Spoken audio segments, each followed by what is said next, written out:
What's going on YouTube? It's Tyler here, and today I'm going to give you a good review of the iView ATSC TV tuner adapter for Android phones. As you can see, I have it on my phone right now. It's working pretty good. I've owned this thing for at least, I think, 7 or 8 months, and I've gotten used to it, and I can tell you all the flaws of it, all the good things about this device. So watch this video and you'll learn a lot about this. Now, if you purchase this tuner, you'll have to download the ATSC app. It doesn't really have much more than that. It's just called ATSC. Now, if this is the first time you're using the device, you won't see any channels on the list.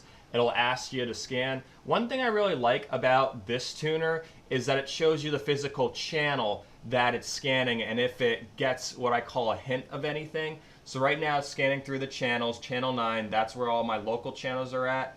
Channel 11, see, it says 100% signal strength, means it's almost getting something, but not quite. So you can tell whatever channel is on RF11 almost comes in, but not quite with the internal antenna. Same thing with channel 13. They're both WYOU and WBRE. So that's what I really like about this tuner, is if I'm at a person's house and I can see it's kind of struggling at one specific frequency, I know exactly what channel it is and what direction to point the antenna in. Again, channel 21, this is another local channel that almost comes in, but not quite. Keep in mind that the waves you're seeing on the screen are not actually there. That's just because of the difference in the frame rate of the camera that's recording and my cell phone.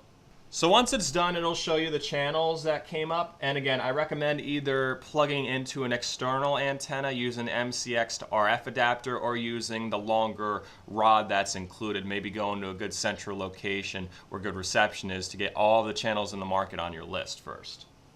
This also has a very accurate program guide that you can see on each of the channels. So if I go to each channel, it'll show me exactly what's on, which is really cool. Personally, I use the TV listings app for Android, and it'll show me what's on all my local channels. But this is pretty cool too. If you're traveling to a different area, you can see exactly what's on at what time. Whatever channel you feel like watching, just click on, and it should load up just like that. Now, you're probably wondering, how is the reception on this? It's actually very, very similar, if not exact, to what you would have on a regular TV. It's just the antennas that come with it aren't necessarily the best. I've hooked it into, an antenna and gotten more channels than someone's television set based on the sensitivity of the tuner. So it's very good, but you just need to get a good antenna for it if you want to have very good reception and aren't close to the broadcast towers. It also has the ability to record, so I'm going to record this segment right now, and then I'm going to paste it into the video so you can see exactly what it looks like. I'm moving a little slow tonight. I had a Hot Pocket for dinner. Comedian Jim Gaffigan brings his Fixer Upper Tour to the Fest on August 5th. Plus, don't miss Jason Mraz with special guest Brett Dennen on August 12th. So as you can see, you got a nice little portable Android TV tuner. You're probably thinking, good things, what are the bad things about this? Well, first of all, you can see up here, the subtitles, closed captioning do not go away. There's no option to turn this off on this tuner. Second, I've noticed a glitch. Let's say you're watching TV and for some reason you bump the device and it disconnects. If you reconnect it and try to watch a station, there's a glitch where it'll just say no signal. So see, it's not loading up. I got reception, everything, but it's just saying no signal for the sake of the glitch. You have to force close the app in your settings and restart it in order to get it to work again every time you disconnect the device on the side. Another glitch is that sometimes the app will force close itself when you start up, and you'll have to hit force close a few times just to get the tuner to go on. Doesn't happen all the time, but does happen occasionally. The only other flaw with this device is the antenna that comes with it. It's not this one, it's another little loop wire, it looks like. It's not really that good with reception. And again, that doesn't really reflect the device itself. If you put a tiny wire in your television set, you probably wouldn't really get much channels. So the two that are included, the bigger one works pretty well, but the small one, unless you're within like 10, 15 miles of the towers and you have a good line of sight, you're not really gonna get pretty good reception.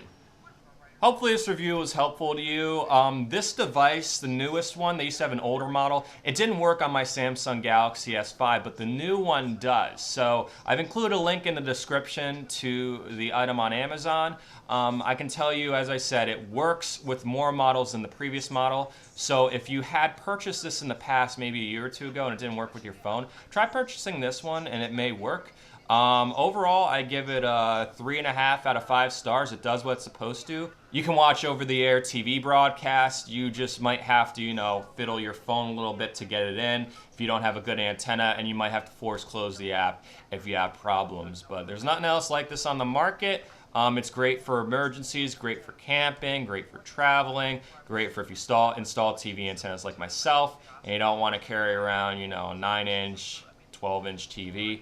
You can turn your phone into a tuner. So thanks for watching. Any questions, feel free to message, comment, subscribe, and have an awesome day.